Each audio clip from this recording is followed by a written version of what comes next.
Mr. Beast. Yeah, exactly. Looks like he's getting restless these last few hands. He looks like he's going to call. Wow! Welcome back, boys and girls, ladies and gentlemen, and everything in between, to the next episode of Rich People Burn Money for the Fun of It. But we're going to try and dissect and analyze these people's plays and see who's setting the largest pile of money on fire. Let's get into it.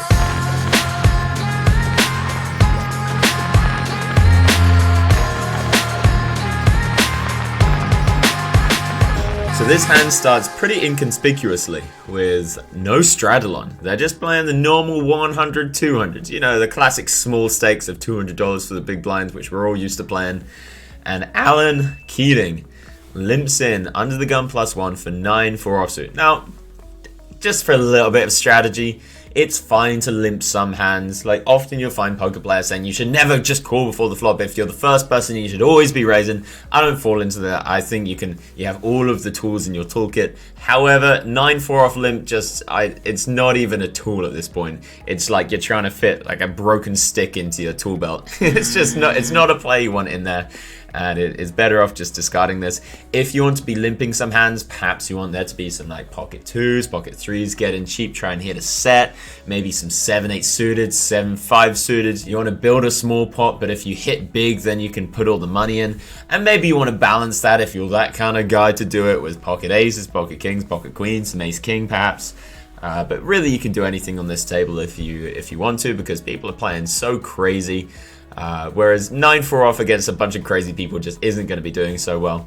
But now we see Slime making a pretty good play, isolates to 6x, which is a little bit big, but when you're this deep and you're playing against this crazy amount of people, it's actually probably the size that I would choose as well, or around that size. Mr. Beast calls from the hijack, which again in a normal game is just pretty weirdly loose, but it's actually not a bad play in this kind of situation because people are playing so ludicrously wide that your queen jack, if you hit a pair, it's probably going to be good and you have a good chance of hitting a really damn big hand. So now we just move on to Ludwig, who obviously just mucks his... Oh no, Ludwig, no. Ludwig, as I said, makes the very standard play raising to 3,000. The old 2.5x 3-bet on the cutoff with 6-3 offsuit, making it just big enough that he's burning a good chunk of money, but just small enough so there's 0% chance that anyone will fold. If you try to pin me down and say, is there a single worse play than this? I don't know if I could come up with one, apart from maybe going all in would be slightly worse. Ludwig is actually probably one of the best players at the table. Let me just rank these players. Let's give a side note for who's the best and who's the worst. Best, absolutely Tom Dwan. I think he's a phenomenal player. He's one of the heroes that I watched when I was first grinding up myself. Next best, I guess, is Phil Hellmuth, but there's such a big skill differential between the two of them that it is actually quite a big drop. And then we have all the recreational players, which I'm still yet to see a lot of how they play, but I actually think that Ludwig might be the next best. Just I've seen a bunch of his streams. I'm actually quite a big Ludwig fan.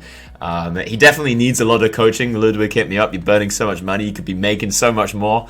But he's probably next best. And I think Slime or Alexandra might be best after that.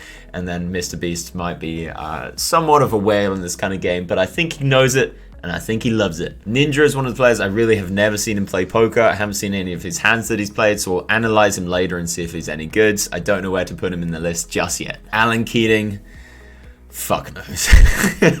Bruh. So Ludwig makes the very standard play, 3-betting to 3,000 and saying sayonara $3,000. Tom Dwan flats the button here, and I know that Tom Dwan knows that this isn't a very good play, as I'm sure Ludwig also knew it wasn't a very good play.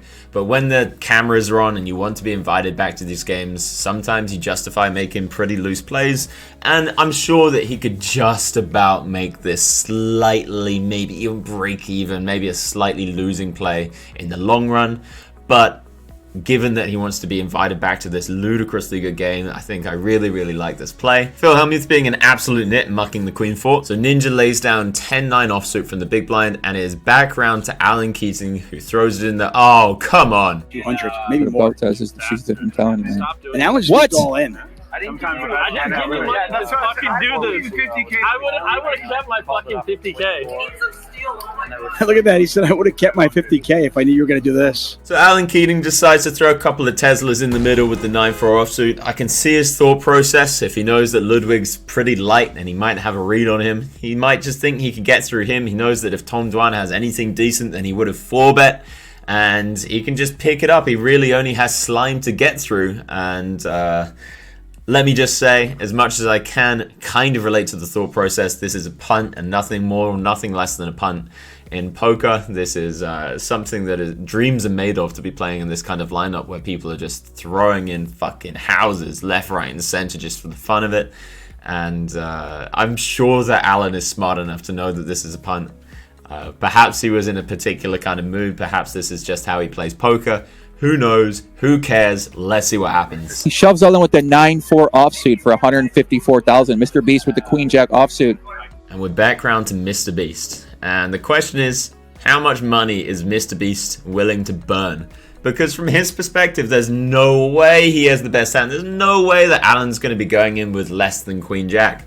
So it's whether or not he wants to burn $155,000 with Queen Jack offsuit, which in fact would actually be a fucking phenomenal call. Looks pained. Do you have an ace?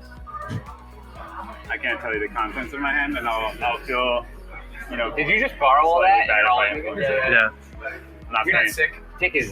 I can feel it.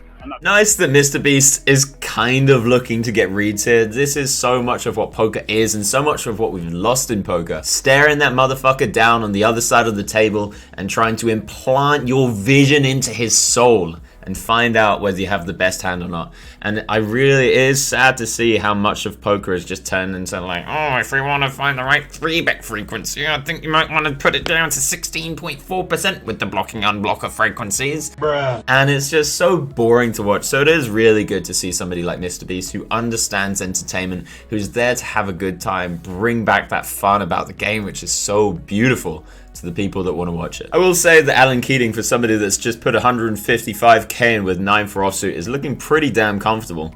I don't know if he thinks that Mr. Beast is going to plant 155,000 trees with it, or whether he just really doesn't care, or whether inside his heart is racing like Usain Bolt on crack. We don't know, but he does look very comfortable on the outside. Yeah, he literally just borrowed that. I'm not paying. We're not Mr. fucking Beast. paying. Yeah, exactly. Looks like he's getting restless these last few hands. He looks like he's going to call. Wow! Damn, and Mr. Beast just flicks it in.